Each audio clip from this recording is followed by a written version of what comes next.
Deuxième partie de notre débriefing du Grand Prix de Corée sur F1 TV, en commençant, à propos des pilotes français, évidemment, par un hommage à François Sever, disparu il y a 40 ans, très exactement, c'était le 6 octobre, Ziv, le jour du Grand Prix de Corée.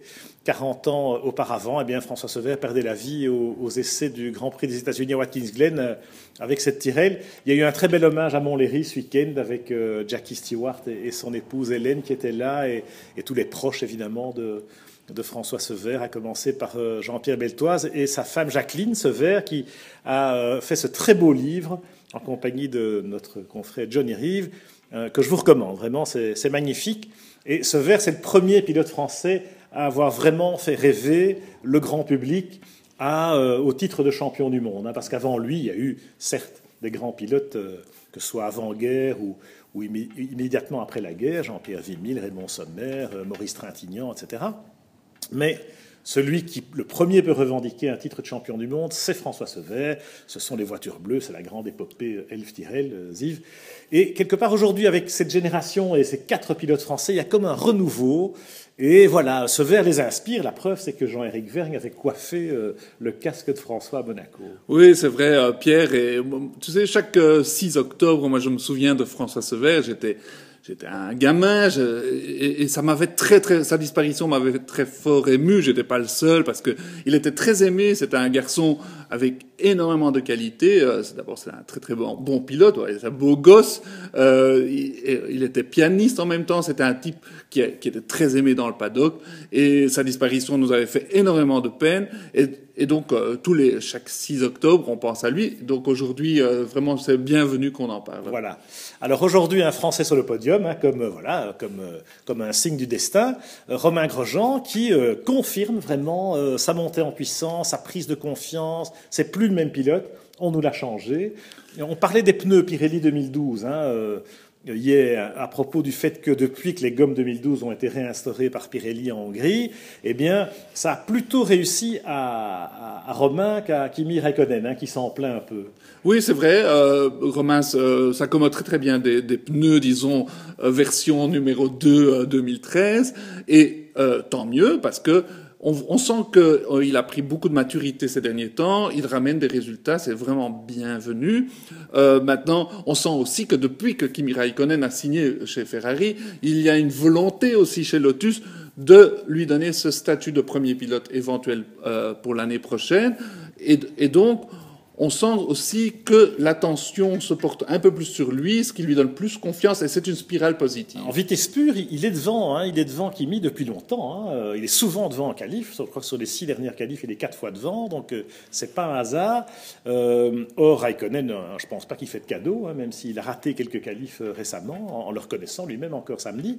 En course, par contre, il est vraiment balèze. La manière dont il revient à chaque fois. Alors, il a été un peu aidé par la safety car cette fois-ci, mais vraiment, il revient. Et puis surtout, l'opportunisme. Quand on voit cette fameuse manœuvre de dépassement en fin de course, au restart précédent, je m'étais dit, tiens, Romain, il est un peu loin quand même de Vettel. C'est toujours un mystère, ces restarts. Et puis là, on a vu tout de suite que Kimi était dans le sillage, prêt à bondir. Et il a mis la pression. Et puis voilà, il est passé juste quand il fallait. Il a un peu de chance aussi parce qu'il sait qu'il y a un drapeau jaune de l'autre côté et que donc Romain ne pourra pas le repasser au DRS. Bon, il est passé quand même un peu en force. On sent que c'est pas tout à fait amical. Oui, mais c'est bon, c'est de bonne guerre. Nous, on veut que les pilotes se battent et ça s'est très bien passé. Bon, Kimi, il était génial parce qu'il était laconique. On lui a demandé alors comment ça s'est passé. Il dit on ne s'est pas touché, donc il ne s'est rien passé, donc tout va bien. Romain a fait une faute, donc il a payé le prix. Il a payé le prix, voilà, et c'est comme ça. Et c'est la loi de la course. Et c'est vrai que c'est la loi de la course et c'est très bien. Nous, on salue ça. On en redemande d'ailleurs. Alors, il y a une petite polémique après la course parce qu'à la radio, on a entendu des messages. Bon, on sentait que Grosjean, il a posé la question à son ingénieur. Est-ce qu'on fait la course, Kimi et moi, une fois que Kimi est passé devant? C'est vrai. Are we still racing? Et son ingénieur qui dit oui, you are racing. Et même Éric Boulier qui insiste en disant continue à lui mettre la pression, quoi. Donc Boulier n'a pas demandé de rester sur les positions, contrairement à ce que certains ont mal interprété dans les messages. En revanche, il y a un message qu'on n'a pas entendu, c'est Romain dans le tour d'honneur, qui avait quand même pas l'air très heureux de la manœuvre de dépassement elle-même, et Alan Permine qui lui dit « on lave le linge sale en famille affiche un beau sourire sur le podium. Ce qu'il a fait. J'ai envie de dire, on nous a changé Grosjean aussi de ce point de vue-là. Alors, le langage corporel, pas tellement sur le podium, mais surtout dans la salle d'attente, là c'était quand même assez significatif. Et Iceman n'était plus Iceman que jamais. Et on sent qu'il y a un vrai mépris, malheureusement, entre eux. C'est pas nouveau, hein, entre Raikkonen et Grosjean. La mayonnaise n'a jamais pris. Ça n'a jamais été une entente cordiale. Ils se parlent pas. Hein, de vous à moi, ils se parlent pas, si ce n'est pour des raisons strictement professionnelles. Et ça s'arrête là. Ça se voyait, évidemment, très clairement dans cette salle d'attente, où même Vettel était presque un peu gêné. Mais bon, en revanche, Romain a parfaitement joué le jeu sur le podium. Dans l'interview avec Johnny Herbert sur le podium après, il avait un vrai sourire et il pouvait de toute façon être fier de son podium. Il a rien à se reprocher, franchement. C'est une petite faute qui est cher payée. Et puis il y a Raikkonen en face, hein, il y a pas de miracle. Oui, mais c'est là qu'on voit que Romain a fait des grands progrès. Et puis ce qui est très chouette, c'est qu'on voit qu'il a envie de s'améliorer. Parce que on peut imaginer, l'année passée, il aurait tiré une tronche jusque par terre. Et là, non. Alan Perman lui a fait un peu la leçon, mais il a retenu, il a appliqué, et il passe beaucoup mieux à la télé. Avant, il y avait une certaine arrogance dans ses propos, il y avait un certain gêne. Là, on voit un Romain sympathique.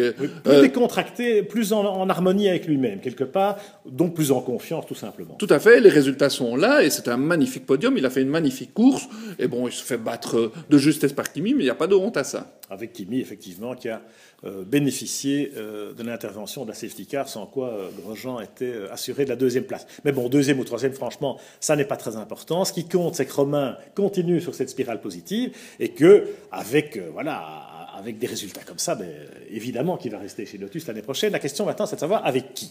Oui, c'est ça, Pierre, hein, parce que c'est vrai qu'on parle de Massa chez Lotus, avec peut-être des soutiens financiers venant du Brésil, mais franchement, si tu devais choisir, Pierre, c'est quand même Hülkenberg qu'il faut prendre, n'est-ce pas ? Évidemment, et alors je vous donne un scoop sur F1 TV, voilà, Hülkenberg a signé chez Lotus. Donc voilà, le problème est résolu, ce sera Hülkenberg, je lui mets ma main à couper, et tant mieux, et franchement tant mieux, parce que non seulement il le mérite, non seulement je pense que Hülkenberg va être un vrai pilote de pointe pour une équipe qui doit devenir une équipe de pointe.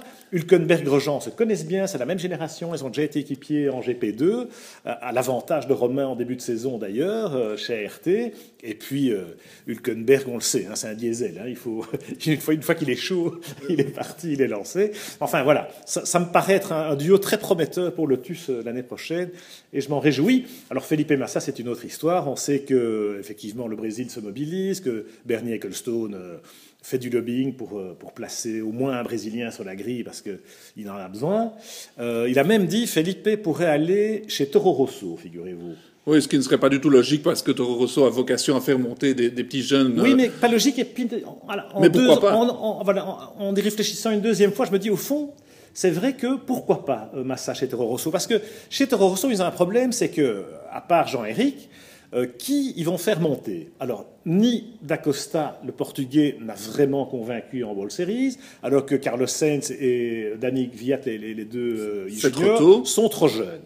Ils ont déjà quand même un peu brûlé des pilotes trop jeunes. On se souvient d'Alguer-Souari en particulier, qui était monté à 19 ans. Bon, ils vont pas le faire. Le père Sainz, de toute façon, ne veut pas que son fils y aille maintenant. Il a raison. Alors, mettre D'Acosta sous prétexte qu'on n'a personne d'autre, un peu par défaut...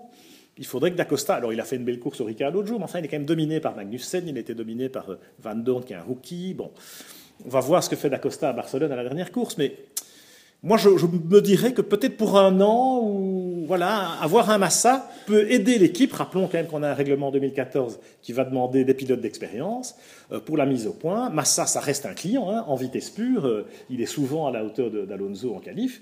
Et pour Jean-Éric, je me dis, ce serait plutôt une bonne nouvelle d'avoir un pilote d'expérience à côté de lui et de montrer face à un étalon comme Massa qu'il a le vrai potentiel d'un futur vainqueur de Grand Prix. Oui, peut-être, mais moi je trouve qu'il est temps pour Massa de partir au Brésil et de rouler en NASCAR brésilienne. Ça suffit, parce que ces derniers temps, vraiment, c'était un peu pathétique à mon avis. Je trouve que la logique sportive doit être respectée. Massa, il n'est plus compétitif, il a eu ses bonnes années. Maintenant, je suis très content d'apprendre que Hülkenberg passe chez Lotus, parce qu'il mérite sa chance dans un top team, dans un bon team. En tout cas, la réflexion que ça m'amène, c'est que je crois que Grosjean aura fort à faire avec Hülkenberg, et c'est bien, ils vont se pousser tous les deux, ces deux gros espoirs du sport automobile. Plus que des espoirs, c'est vraiment maintenant ils sont en train de s'affirmer. Donc c'est très très intelligent de la part de Lotus que de prendre Hülkenberg. Et maintenant, Massa, ses bonnes années sont derrière lui. Non, mais enfin, Massa, il a quand même presque 10 ans de moins que Barrichello. Or, on nous dit que Barrichello revient par la fenêtre. Il faut un Brésilien, SOS, panique. Alors bon, Barrichello chez Sauber, finalement, heureusement, j'adore Rubens, mais dans le genre pathétique, c'est vrai que cette manière de s'accrocher aux branches est peut-être pas nécessaire. Et Monisha Kaltenborn a été obligé d'un petit peu mettre les points sur lui, parce qu'au Brésil, ils prenaient leur désir pour être réalité. Le problème, c'est qu'il n'y a pas de Brésilien, c'est un peu le problème de Toro Rosso. Il y a pas de, le Felipe Nasser, il n'est pas prêt non plus. Il est juste pas assez bon, il n'a pas gagné en GP2. Bon. Alors ils ont beau avoir 15 millions sous le bras, a priori, personne ne les veut. Bon, on en reparlera. Revenons à nos moutons tricolores, puisque on est quand même là pour débriefer des pilotes français. Jean-Éric Vergne, un très mauvais Grand Prix pour lui, parce que il était devant Ricciardo pour une fois le vendredi, mais la Toro Rosso n'était pas là. En qualif, Ricciardo est quand même en Q3, si je ne me trompe pas. Non, il n'est pas en Q3. Non, il n'est pas en Q3. Il est en Q2, mais enfin, il est 11 ou 12. Mais il est devant lui. Alors que Jean-Éric, est 16e. Et puis en course, Ricciardo fait un bon début de course avec une stratégie bien vue avec les pneus durs au départ. Et Jean-Éric, de nouveau, dans le peloton, enfermé, incapable de hausser un peu le niveau de jeu. Oui, c'est un peu inquiétant parce que Jean-Éric a été transparent ce week-end-ci. Il a été dominé aux essais par Ricciardo. Ricciardo fait de nouveau une très très belle course. Normalement, il devait accrocher la 9e place parce qu'à 2 tours de la fin, il a un problème mécanique qui l'en empêche. Donc c'est de nouveau lui qui allait marquer des points pour Toro Rosso. Donc il faudrait trouver une solution pour que Jean-Éric marque des points, parce que au niveau confiance, c'est pas idéal. Quelque part, ça justifie la promotion de Ricciardo chez Red Bull, qu'on le veuille ou non. Même si, nous, on est quand même des fans de Jeff, on sait que il a le potentiel, mais l'expérience de rentrer, c'est vrai que des circuits comme ça, quand la voiture marche pas, parce que le problème c'est ça, c'est la voiture n'avait pas l'équilibre, n'avait pas l'efficacité qu'elle a eu sur certains grands prix auparavant. C'est une des autos, je trouve, qui a un peu souffert aussi du changement de gomme chez Pirelli. Et du coup, Jean-Éric, quand ça démarre mal ou quand en course, là, dans ce mauvais peloton avec les Williams, avec les Force India et tout, on est dans les turbulences et on s'en sort pas. Doubler n'est pas évident c'était un Grand Prix à oublier pour Jean-Éric. Concentrons-nous vers Suzuka la semaine prochaine, un beau circuit de pilotage où on espère qu'ils vont retrouver un peu le sourire. Parce que Suzuka est vraiment un juge de paix, Pierre. C'est là qu'on voit vraiment les tout bons pilotes, et gageons que Jean-Éric aura à cœur de nous montrer ses qualités. Même si ce circuit d'Yangam a quand même prouvé qu'il avait un potentiel de spectacle, et qu'il y a une partie qui est quand même assez sélective, une autre qui l'est moins, mais enfin c'est une tilquerie, mais alors on va peut-être plus jamais y aller en Corée, puisque les nouvelles sont pas très bonnes, même s'il y avait un peu de monde ce week-end, le public coréen s'était mobilisé, mais visiblement le modèle économique ne fonctionne pas. Là, en principe, ils sont censés faire le Grand Prix au printemps, c'est-à-dire dans 6 mois.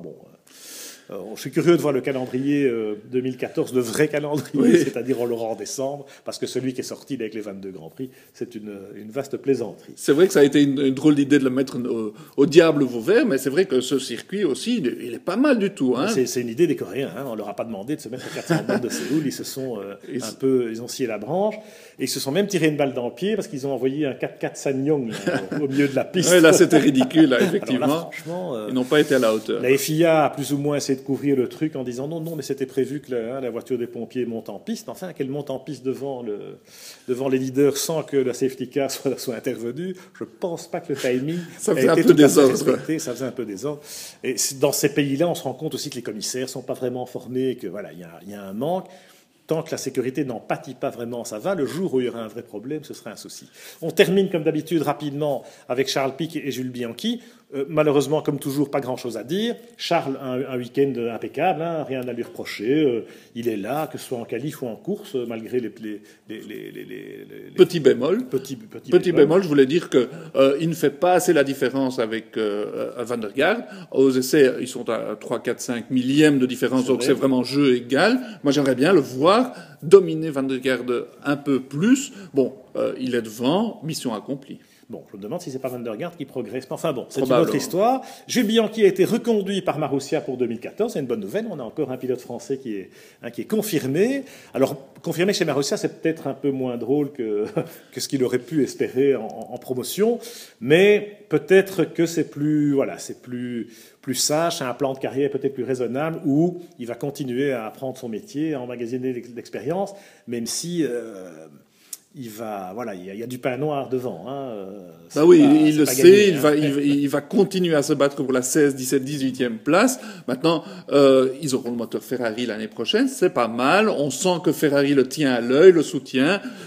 Il a une deuxième année pour se forger une expérience, disons, loin des projecteurs, mais aussi avec un peu moins de pression. Il pourra montrer ses qualités 2-3 fois par année, et on compte bien sur lui pour nous les montrer, ses qualités, parce qu'elles sont grandes. 2 ans d'apprentissage. Après, il faudra faire le grand saut. Voilà, on verra ce qu'il en sera. D'ici là, nous, on se retrouve déjà la semaine prochaine sur le Grand 8, le toboggan de Suzuka. On se réjouit le week-end prochain, et on se retrouve sur F1 ITV pour en débriefer.